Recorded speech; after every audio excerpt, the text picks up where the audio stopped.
Siamo sempre nel video box dello stand del Consiglio regionale con... Marco Passarin, quinta elettronici dell'Istituto IPSE Garbin di Schio. Allora, all'interno di questi progetti che si occupano di e-democracy stiamo sempre parlando di tecnologie e innovazione e formazione e scuola. E allora, tra queste parole che abbiamo dietro la schiena, quale hai scelto e perché? Allora, ho scelto i social network, sono... Aspetta, che è qua dietro la nostra schiena, ma c'è...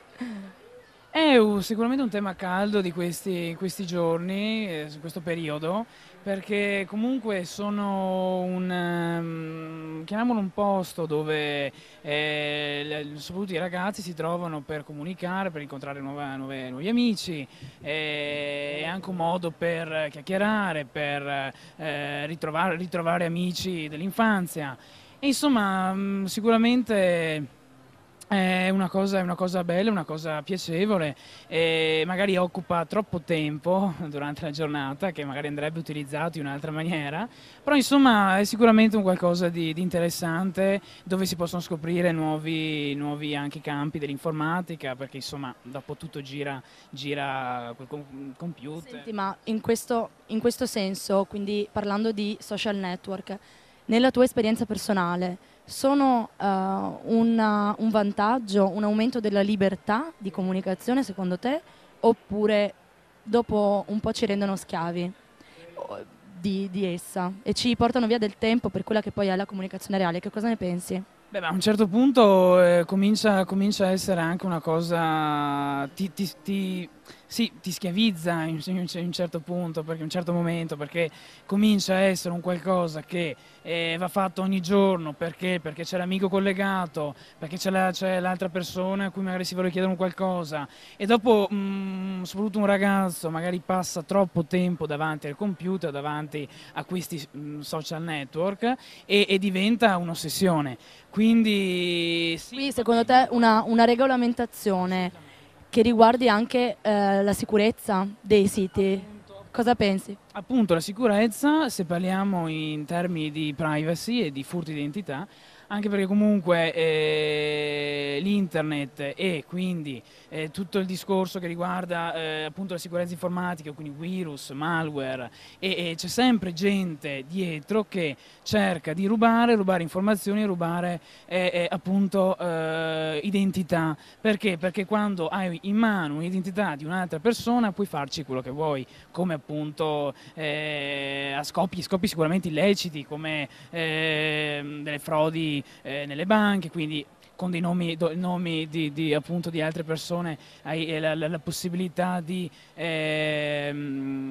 commettere atti illeciti e quindi è importante Questo è un tema caldo, è un tema caldo. informare.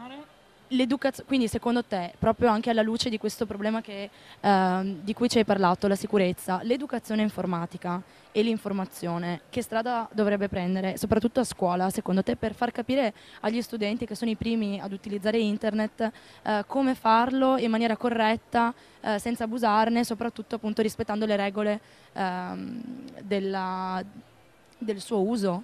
Cosa ne pensi?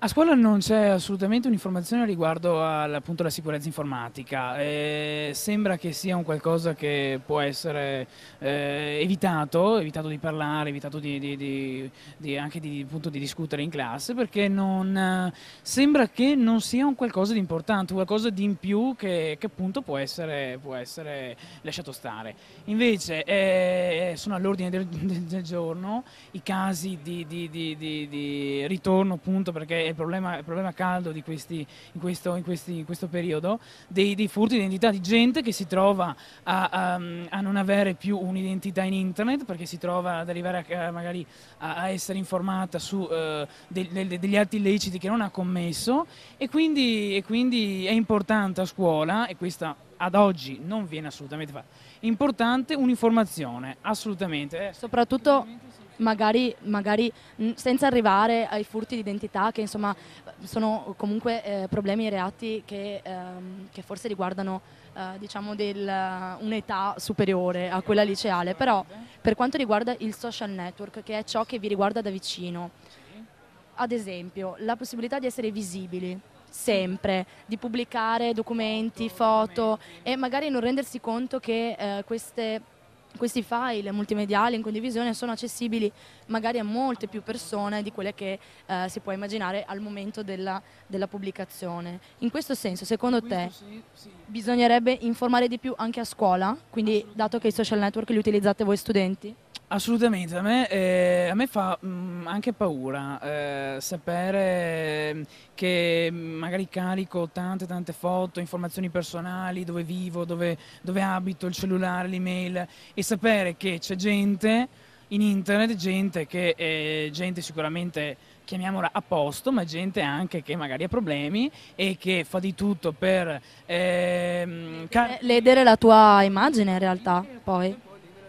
ledere la mia immagine, ledere tutto quello insomma che ci sta intorno. Quindi a me veramente fa paura, infatti cerco sempre di stare abbastanza attento riguardo a queste cose. La prudenza. Ma senti, alla luce di tutto quello che mi hai detto, una frase per concludere, dato che stiamo parlando di e-democracy, quindi di tecnologie legate in realtà alla democrazia, per cui alla libertà. Internet, democrazia elettronica uguale libertà.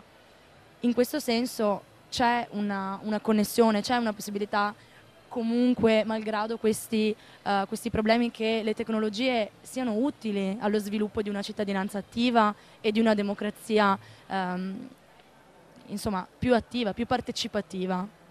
Assolutamente, sono strumenti che possono garantire anche una certa libertà, però vanno controllati, assolutamente, vanno controllati e regolamentati senza alcun dubbio.